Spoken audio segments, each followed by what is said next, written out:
आंध्र प्रदेश अब भारत को तकनीक के भविष्य की दिशा में एक बड़ा धक्का देने जा रहा है।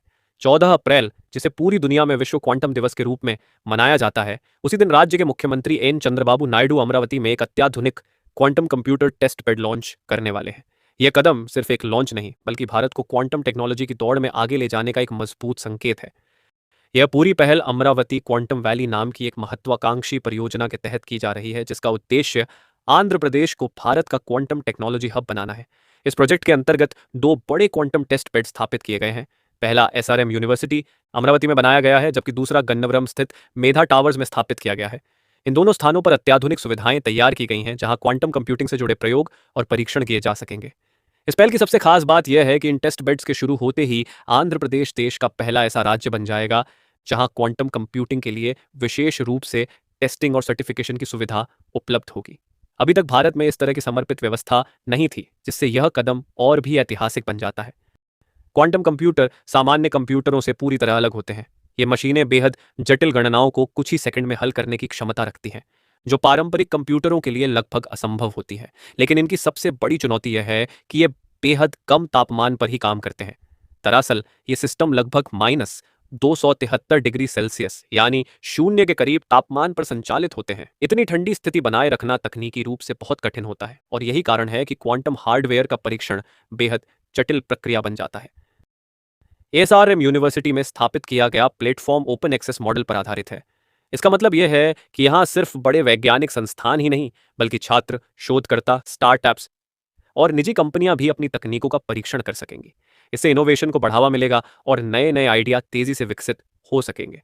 खास तौर पर स्टार्टअप इकोसिस्टम के लिए यह एक बड़ा अवसर साबित हो सकता है, जहां वे अपनी क्वांटम आधारित तकनीकों को विकसित और टेस्ट कर पाएंगे। इस पूरी परियोजना की एक और बड़ी खासियत यह है कि इसमें स्वदेशी तकनीक का उपयोग किया गया है, यानी भारत ने इस क्षेत्र में आत्मनिर्भर बनने की दिशा में एक मजबूत कदम उठाया है। यह पहल मेक इन इंडिया और आत्मनिर्भर भारत जैसे अभियानों को भी नई ताकत देती है। जब देश के अंदर ही इतनी उन्नत तकनीक विकसित होगी, तो भविष्य में भारत वैश्विक स्तर पर भी क्वांटम टेक्नोलॉजी के क्षेत्र में अपनी मजबूत पहचान बना सकेगा। इस महत्वाकांक्षी परियोजना को देश के कुछ सबसे प्रतिष्ठित संस्थानों का तकनीकी सहयोग भी मिला है। इसमें Tata institute of fundamental research, Indian institute of science and defence research and development organisation जैसे बड़े नाम शामिल हैं। इन संस्थानों की विशेषज्ञता इस प्रोजेक्ट को और अधिक मजबूत और विश्वसनीय बनाती है। इस कार्यक्रम के दौरान देश भर के वैज्ञानिक, आईआईटी के प्रोफेसर, टेक्नोलॉजी एक्सपर्ट्स और स्टार्टअप फाउंडर्स एक साथ आएंगे। यह सिर्फ एक लॉन्च इवेंट नहीं होगा, बल्कि एक ऐसा मंच बनेगा जहां विचारों का आदान प्रदान होगा और भविष्य की तकनीकों पर चर्चा की जाएगी।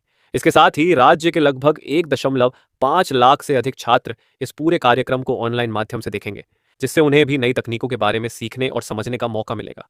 कुल मिलाकर देखा जाए तो यह पहल भारत में क्वांटम टेक्नोलॉजी के विकास के लिए एक गेम चेंजर साबित हो सकती है। इससे न सिर्फ रिसर्च को बढ़ावा मिलेगा, बल्कि इंडस्ट्री और अकादमिक जगत के बीच सहयोग भी मजबूत होगा। आने वाले समय में क्वांटम कंप्यूटिंग का उपयोग cyber security, health care, finance और आर्टिफिशियल इंटेलिजेंस जैसे कई क्षेत्रों में किया जा सकता है। आंध्र प्रदेश का यह कदम यह दिखाता है कि भारत अब सिर्फ तकनीक को अपनाने वाला देश नहीं, बल्कि उसे विकसित करने और दुनिया को दिशा देने वाला देश बनता जा रहा है। अगर यह पहल सफल होती है, तो आने वाले वर्षों में भारत क्वांटम टेक्नोलॉजी के क्षेत्र में एक वैश्विक लीडर के रूप में उभर सकता है। वीडियो पसंद आए तो वीडियो को लाइक, शेयर, सब्सक्राइब जरूर करें। कल फिर मिलेंगे नई जानकारी के साथ। धन्यवाद।